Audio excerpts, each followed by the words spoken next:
घुटना, कंधा या कमर, चाहे जैसा हो दर्द, डॉक्टर ऑर्थो आपको देता है दर्द से पूरी आजादी, एक भरपूर जिंदगी।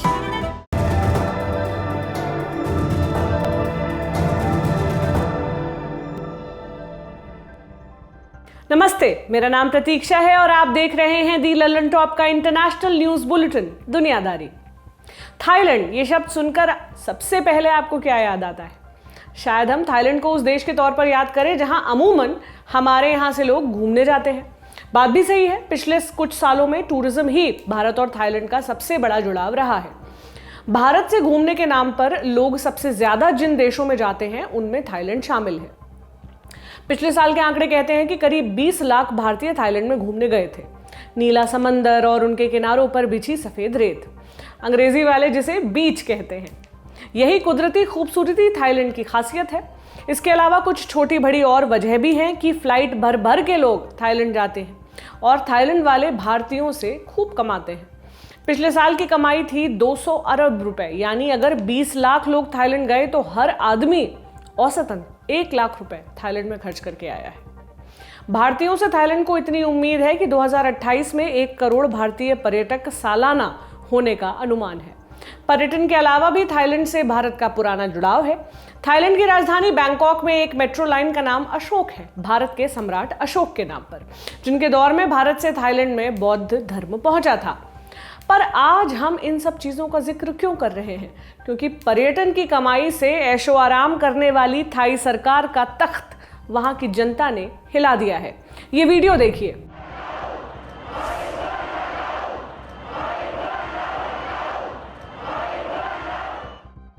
थाईलैंड की राजधानी बैंकॉक में हजारों लोगों की भीड़। इन्हीं लोगों की बढ़ती तादाद से घबराकर थाईलैंड की सरकार ने बुधवार को देश में इमरजेंसी लगा दी, यानी वो ब्रह्मास्त्र इस्तेमाल कर लिया जो प्रदर्शनों को रोकने का आखिरी विकल्प है। इमरजेंसी में 5 से ज्यादा लोगों के जुटने पर पाबंदी होती है, लेकिन लोग हैं कि रुक ही नहीं रहे हैं। इमरजेंसी लगने के बाद तो पहले से ज्यादा लोग सड़कों पर निकल रहे हैं। इससे पहले तक सिर्फ राजधानी बैंकॉक में प्रदर्शन हो रहे थे, अब पूरे देश में प्रदर्शन शुरू हो चुके हैं। पुलिस प्रदर्शनकारियों के नेताओं को गिरफ्तार कर रही है, लेकिन ये तरकीब भी आंदोलनकारियों के हौसले पस्त करने में काम नहीं आ रही। पिछले 3 महीने से हजारों की तादाद में यूनिवर्सिटी के छात्र सड़कों पर निकले हैं, अपने प्रधानमंत्री को चिल्लाकर गेट आउट कह रहे हैं। तो सवाल उठता है कि ये क्यों हो रहा है? आखिर प्रदर्शनकारी चाहते क्या हैं? पर्यटकों को लुभाने के लिए अच्छी इमेज रखने वाले इस देश में अब क्या संकट आ गया? अभी वाले प्रदर्शनों की वजह थोड़ी पुरानी है। थाईलैंड में अब भी राजशाही चलती है, यानी हेड ऑफ स्टेट या राष्ट्र प्रमुख जो है वो राजा ही होता है। हमारे यहाँ राष्ट्रपति हेड ऑफ स्टेट होता है और वो अप्रत्यक्ष तौर पर जनता का चुना हुआ होता है, इसलिए हम रिपब्लिक कहलाते हैं। थाईलैंड में सिस्टम कुछ ब्रिटेन की तरह है, जहाँ राजा रानी होते हैं और वहाँ एक बहुत ही मशहूर राजा हुए हैं, पूमिपोन आदुन्यादेत। 70 साल राजा रहने के बाद 2016 में इनकी मौत हो गई। थाईलैंड में जनता इस राजा को भगवान की तरह मानती थी और इनके बाद राजा बने इनके बेटे महावाचिरालोंगकोन। इन्हें रामदशम भी कहा जाता है। भारत के राजा राम पर ही थाईलैंड में अपनी राजाओं को राम कहने की परंपरा है। तो अभी वाले राजा में थाईलैंड की जनता की उतनी आस्था नहीं जितनी पहले वाले राजा में थी। इसकी वजह एक तो उनकी लाइफस्टाइल है, दूसरी वजह राजनीतिक कारणों से है। अब वो राजनीतिक कारण क्या है ये भी समझिए। थाईलैंड में राजा होता है, लेकिन कॉन्स्टिट्यूशनल मोनर्की है, यानी संविधान है और लोकतंत्र भी है, जिसमें हेड ऑफ स्टेट तो राजा ही होगा, लेकिन एक चुनी हुई सरकार भी होगी जिसका प्रमुख प्रधानमंत्री होगा। 2014 में थाईलैंड की प्रधानमंत्री थी यिंगलक चिनावाट और उनसे पहले उनके भाई टक्सिन चिनावाट प्रधानमंत्री थे। 2014 में थाईलैंड की सेना के कमांडर जनरल प्रयूत ने प्रधानमंत्री यिंगलक चिनावाट का तख्ता पलट कर दिया और देश में सैन्य शासन लागू कर दिया। यहीं से थाईलैंड की बड़ी दिक्कतें शुरू हुई। थाईलैंड के लोग मानते हैं कि तख्ता पलट में अभी वाले राजा की भी शह थी, क्योंकि इनके मन में थाईलैंड का असली और ताकतवर राजा बनने की चाहत है। तो 2014 में जनरल प्रयुत ने सत्ता अपने हाथ में लेने के बाद संविधान में कुछ बदलाव किए और ये बदलाव ऐसे थे कि सरकार सेना की समर्थक रहे और दूसरी तरफ राजा और राज परिवार के खिलाफ कोई कुछ ना कहे, इसे लेकर भी नए कानून बना दिए। फिर आया 2019 का आम चुनाव, जब थाईलैंड की जनता को अपना नया प्रधानमंत्री चुनना था और इन चुनावों में जनरल प्रयुत की पार्टी के खिलाफ पूर्व प्रधानमंत्री चिनावाट की पार्टी राजा की बहन राजकुमारी उबोनरत माहिदोन को पीएम पद का उम्मीदवार बनाना चाहती थी, लेकिन उनके छोटे भाई और मौजूदा राजा ने कह दिया कि वो उनका फैसला अनुचित है। अब राजा ने कह दिया तो चुनाव आयोग ने तुरंत उनका नामांकन रद्द कर दिया। इससे जनरल प्रयुत का रास्ता और साफ हो गया। वो 2014 में प्रधानमंत्री का तख्ता पलट करने वाले जनरल प्रयुत 2019 में खुद प्रधानमंत्री बन गए। अब चुनाव हो गया और नए प्रधानमंत्री चुन लिए गए थे तो सब कुछ ठीक हो जाना चाहिए था, लेकिन ऐसा हुआ नहीं। थाईलैंड की जनता के एक हिस्से ने जनरल प्रयुत को प्रधानमंत्री नहीं कबूला और उनमें ज्यादातर युवा थे। मार्च 2020 में थाईलैंड की यूनिवर्सिटीज के छात्रों ने प्रदर्शन शुरू कर दिए। प्रदर्शनकारियों की दो मांग थी, पहली राजशाही व्यवस्था में सुधार और दूसरा लोकतंत्र को मजबूत किया जाए। अंग्रेजी में कहें तो मोनार्की रिफॉर्म और ग्रेट डेमोक्रेसी। मोनार्की रिफॉर्म को लेकर प्रदर्शनकारियों की जो 10 मांगे हैं, उनमें एक मांग ये है कि राज परिवार किसी भी तख्ता पलट का समर्थन ना करे, यानी वो राजनीति से दूर रहे। इसके अलावा राज परिवार के खिलाफ कुछ कहने लिखने वालों को सजा देने के जो कानून हैं वो भी खत्म होने चाहिए। थाईलैंड में अगर कोई राज परिवार को बदनाम करने का दोषी पाया जाता है तो 3 से लेकर 15 साल तक की कैद का प्रावधान है। अपनी दूसरी मांग के तहत प्रदर्शनकारी मौजूदा प्रधानमंत्री जनरल प्रयुत का इस्तीफा मांग रहे हैं ताकि दोबारा चुनाव हो सके। प्रदर्शनकारी छात्रों का कहना है कि संविधान में बदलाव करके बेईमानी से प्रयुत प्रधानमंत्री बने हैं, वो हटाए जाने चाहिए। मार्च में जब प्रदर्शन शुरू हुए तो कोरोना आ गया। इस वजह से प्रदर्शन थम गए और थाईलैंड की सरकार ने भी राहत की सांस ली। लेकिन जुलाई महीने में फिर से प्रदर्शन शुरू हो गए और तब से चल ही रहे हैं। पुलिस के बल प्रयोग से भी नहीं थम रहे तो थाईलैंड की सरकार ने इमरजेंसी लगा दी और संकट और ज्यादा बढ़ गया। इस दौरान पुलिस के अलावा प्रदर्शनकारियों को जनता के ही एक दूसरे धड़े से भी जूझना पड़ रहा है। इन प्रदर्शनकारी पर आरोप लगाया जा रहा है कि वो राजशाही खत्म करना चाहते हैं, यानी राजा को नहीं मानना चाहते। राजा के सम्मान की थाईलैंड में पुरानी परंपरा है, इसलिए राजा भक्त जो जनता है, यानी मोनार्की में सुधार करने वाले प्रदर्शनकारियों के खिलाफ प्रदर्शन करती है। लेकिन प्रदर्शन कर रहे छात्र नेता कह रहे हैं कि वो राजा के पद को खत्म करने की मांग नहीं कर रहे, वो सिर्फ राजशाही में सुधार चाहते हैं। राजा के खिलाफ थाईलैंड में पहले कभी प्रदर्शन नहीं हुए।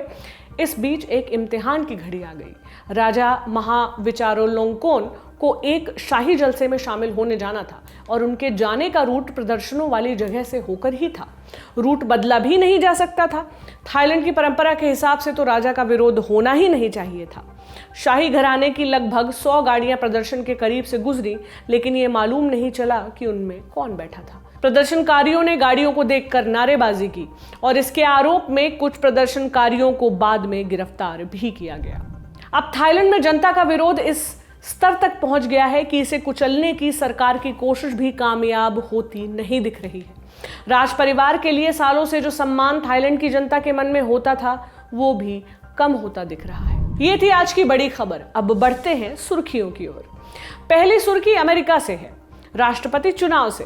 राष्ट्रपति पद के दोनों उम्मीदवार डोनाल्ड ट्रंप और जो बाइडेन अलग अलग टाउन हॉल में नजर आए। ट्रंप ने एनबीसी न्यूज चैनल, जबकि बाइडेन ने एबीसी न्यूज टाउन हॉल में शिरकत की। ट्रंप पूरे कार्यक्रम के दौरान सवालों का जवाब देने के बजाय मॉडरेटर से ही उलझे रहे, मुश्किल सवालों पर बार बार झल्लाते रहे। बाइडेन और ट्रंप को 15 अक्टूबर को एक ही मंच पर होना था, मायामी में दूसरी प्रेसिडेंशियल डिबेट के लिए, लेकिन ट्रंप 2 अक्टूबर को कोरोना पॉजिटिव पाए गए थे। उन्हें वीडियो कॉन्फ्रेंसिंग के जरिए डिबेट में शामिल होने के लिए कहा गया। ट्रंप ने ऐसा करने से साफ मना कर दिया, इसलिए दूसरी डिबेट को कैंसिल करना पड़ा था। तीसरी प्रेसिडेंशियल डिबेट 23 अक्टूबर को होगी। दूसरी सुर्खी किर्गिस्तान से है। राजधानी बिश्केक में लगा आपातकाल हटा लिया गया है। संसदीय चुनावों के बाद फैली अराजकता के बाद राष्ट्रपति ने 9 अक्टूबर को आपातकाल का ऐलान कर दिया था। सेदिर जापरोव देश के प्रधानमंत्री चुने जाने के तुरंत बाद राष्ट्रपति सूरोनबे जीनबेकोव ने इस्तीफा दे दिया था। नया राष्ट्रपति चुने जाने तक संसद के स्पीकर को अंतरिम राष्ट्रपति का पद धारण करना था, लेकिन स्पीकर कतानबेक ईसाएब ने मना कर दिया।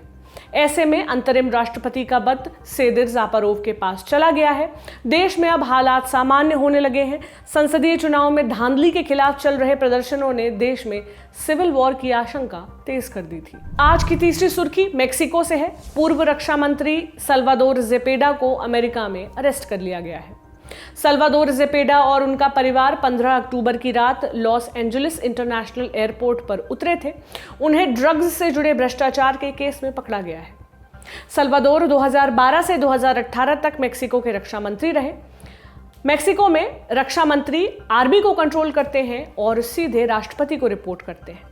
ऐसे में सल्वादोर जेपेडा की गिरफ्तारी काफी अहम मानी जा रही है। तो ये थी आज की सुर्खियां। अब बारी है आज के तारीख सेक्शन की, और उससे पहले कल हुई एक गलती के लिए मैं आपसे माफी मांगना चाहती हूँ।